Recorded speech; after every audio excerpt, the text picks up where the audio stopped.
ჩაჯდება იმ კაცს რომ 500 ლარი დააჯარიმენ და ახლა წავიდეთ მაღაზიებს გასვენებთ. ანუ გითხაობა შემოგარგონ, არის ნერვიულობა. ეს თქვენი პრობლემა არ არის, თქვენ ამას გიწერენ ასეთ კანონს და.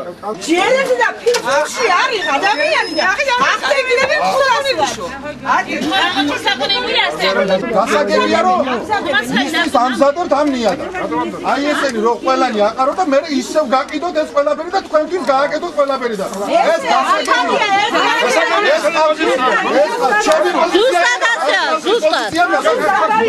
არ ვატყუებ. ამ ხალხს ყველაფერს გინდა თაკიდან ამათი გაყრა და მე ამისი ყველაფრის დაწესება. მაშინ მოვყიდეთ და გავყიდეთ. არა, ვერ გაყიდით. ეხლა არ არის ისე საქმე რომ გაყარო.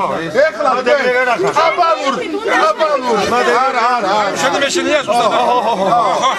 ხოსებაში და გული არ გამიხეთქვა ახლა. შარი მეკრე და მაგისრამ რომ ეს ხალხი აქედან წავიდე.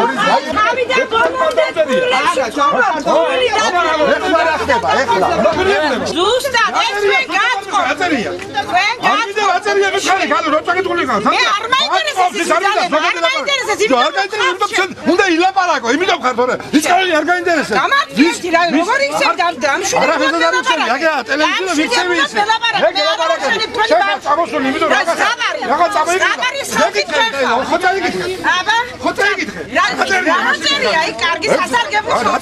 ეს ეხება იმ ხალხს, იმ საქონლის დისტრიბუტორებს და არა საცალო მოვაჭრეებს, ისინი ვალდებული არიან, დოკუმენტაცია, სასაქონლო ზედნადები ან მასთან გათანაბრებული დოკუმენტი დაუტოვოს იმ მეწარმეს და იმ გამყიდველს, რომელსაც აბარებს საქონელს. ესენი ვალდებული არიან თვითონ მოთხოვონ, იმიტომ რომ ხვალდაზე გვინმე არ მოვიდეს ამასთან და არ უთხრას რომ თქვენ გაქვთ აღურიცხავი საქონელი. პირიქით, ვინც საცოლო ვაჭრობაზე დგას და ვინც ვაჭრობს, იმის სასეკეთოდ არის და ეგერ ჩაწე, ეგერ არის გამოქვეყნებული, ეგერ არის დოკუმენტი. რატო დაკეტა ამ ხალხმა? რატო დაკეტა და ვიღაც პროვოკატორი? არა, პროვოკატორი. შემოვიდა და შეაშრე და არა. როგორ გაძე ეს ხალხი? ბატონო თემური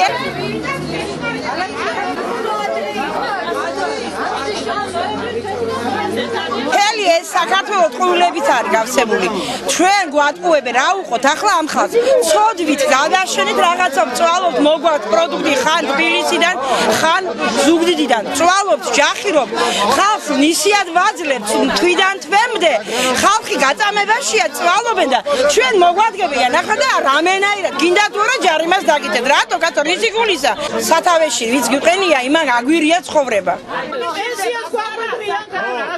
ჯარიმა 500 ლარი დედა მე საერთოდ არ მინახია ერთად შეგროვებული ფული დიდი ხანია მიშას ნარკოტიკებისგან კიდე ეკონომია რა გეს მას შემდეგ არ მინახია რაც ოხუმიდან გადმოვედი აქ ფეხით სვანეთის ფიტა მთელი დღე ქუჩაში ვიყავით კაციშვილი არ მოსულა არა უხსნიათ ნუ გეშინიათ მიდით გააგრძელეთ მუშაობა არაფერი არ გემუქრებათო ამაზე კაციშვილი არ მოსულა ჩვენთან არ იყო გამგეობა არ იყო ხალხი არ იყო ვინმე რაიონში ვინმე ეს ერთი პიროვნება რომ გამოსულიყო და ამდენი ხალხისთვის რომ აეხსნა.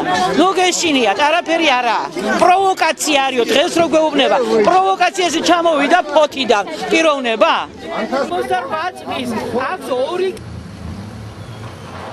ეს პრობლემა ცენტრალურმა ხელისუფლებამ ხელოვნურად შექმნა, გარდა იმისა, რომ ადგილობრივი მოვაჭრეები, ცენტრალური ბაზრის მოვაჭრეები აპროტესტებენ საგადასახადო კანონმდებლობაში შესულ ცვლილებებს. ისინი გამოდიან აგრეთვე ადგილობრივი ხელისუფლების გამგეობის განზრახვის წინააღმდეგ. მათ განზრახული აქვთ გაყარონ ადგილობრივი მოვაჭრეები და ეს ტერიტორია როგორც ქალაქის ცენტრალურ ადგილას მდებარე სარფიანად გაყიდონ. ისინი მოითხოვენ მაჟორიტარ დეპუტატთან შეხვედრას ბატონ როლან ფიფიასთან, მის წარმომადგენელთან და ისინი გაეშურნენ სულ რაღაც 5-10 წუთის წინ გამგეობის შენობისკენ, სადაც მდებარეობს მაჟორიტარის ოფისი. სამწუხაროდ ვერც მაჟორიტარი და ვერც მისი წარმომადგენელი იქ არ არიან ოფისში და საერთოდ 2008 წლის საპარლამენტო არჩევნების შემდეგ ისინი არც არავის უნახავს წალენჯიხის რაიონში.